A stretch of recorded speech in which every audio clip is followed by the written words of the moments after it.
গ্যাসের সরবরাহ বাড়লেও সংকট পুরোপুরি কাটেনি। রাজধানীর বিভিন্ন ফিলিং স্টেশনে দেখা যাচ্ছে গাড়ির চাপ, কোথাও কোথাও দেখা যাচ্ছে যানবাহনের লম্বা সারি। এ বিষয়ে জানাতে আমাদের সঙ্গে যুক্ত হচ্ছেন আরাফাত ইসলাম। আরাফাত, সিএনজি ফিলিং স্টেশনে গাড়ির চাপ কেমন দেখছেন আজকে এবং কর্তৃপক্ষ কি বলছে জানাবেন। দেশে আমদানিকৃত যে এলএনজি বা তরলীকৃত প্রাকৃতিক গ্যাস রয়েছে সেটি জাতীয় গ্রিডে সরবরাহ করা হয় দুটি টার্মিনালের মাধ্যমে। একটি হচ্ছে মার্কিন কোম্পানি এক্সিলারেট এনার্জি, আরেকটি হচ্ছে দেশীয় কোম্পানি সামিট গ্রুপের।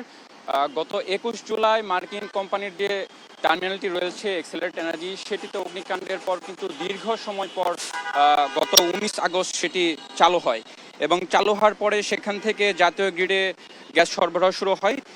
তবে মজুতকৃত যে গ্যাস ছিল সেটি ফুরিয়ে যাওয়ার ফলে 3 দিন এটি বন্ধ থাকে।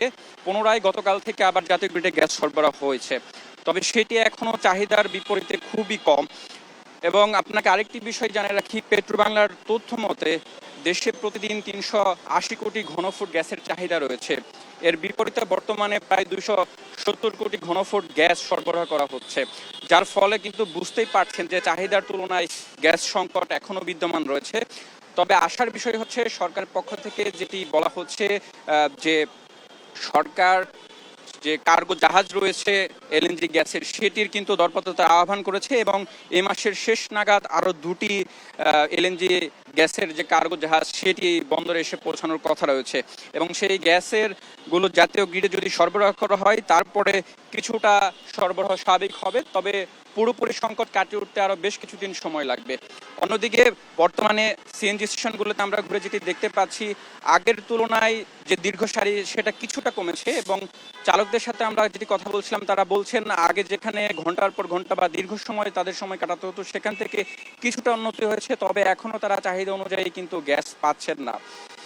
এর ফলে তারা দৈনন্দিন তাদের যে আর্থিক ক্ষতি, বিশেষ করে গ্যাস চালিত যে সকল সিএনজি অটোরিকশা চালকরা রয়েছেন তারা যেমনটি বলছেন তাদের দিনের বেশিরভাগ সময় কিন্তু লাইনে দাঁড়িয়ে সিএনজি স্টেশনে অপেক্ষায় থেকে কিন্তু তাদের সময় চলে যাচ্ছে, যেহেতু তারা দৈনিক আয়ের উপর নির্ভর করেন এবং দিন শেষে তাদেরকে তাদের মালিকের কাছে গিয়ে একটি নির্দিষ্ট ভাড়া জমা দিতে হয়। তার ফলে তারা যেমনটি বলছেন যে দিন শেষে তারা আসলে যে ভাড়া পান বা যে সময়টা তাদের এখানে ব্যয় হচ্ছে গ্যাস নিতে গিয়ে, এতে করে কিন্তু তারা আর্থিক ক্ষতির মুখে পড়ছেন। একই অবস্থা যে সকল রাইড শেয়ারিং যে সকল গাড়ির চালক রয়েছেন তারাও একই কথা বলছেন। এর পাশাপাশি সিএনজি স্টেশন কর্তৃপক্ষ যারা রয়েছেন তারাও বলছেন আগে তাদের দৈনিক যেখানে যে পরিমাণ গ্যাস তারা বিক্রি করতে পারতেন সেটি কিন্তু এখন অর্ধেকে নেমে এসেছে। সব মিলিয়ে সবাই একটি আর্থিক ক্ষতির মুখে পড়ছেন এবং সরকারের পক্ষ থেকে যেটি বলা হচ্ছে দ্রুত সমস্যার সমাধানে সরকার বেশ কয়েকটি কার্গো জাহাজ দরপত্র আহ্বান করেছে এবং সেটি এ মাসের শেষ নাগাদ চলে আসবে বলে আমরা জানতে পেরেছি। এখন পর্যন্ত এই ছিল আমার কাছে গ্যাস সংকটের সবশেষ আপডেট। নাবিলা।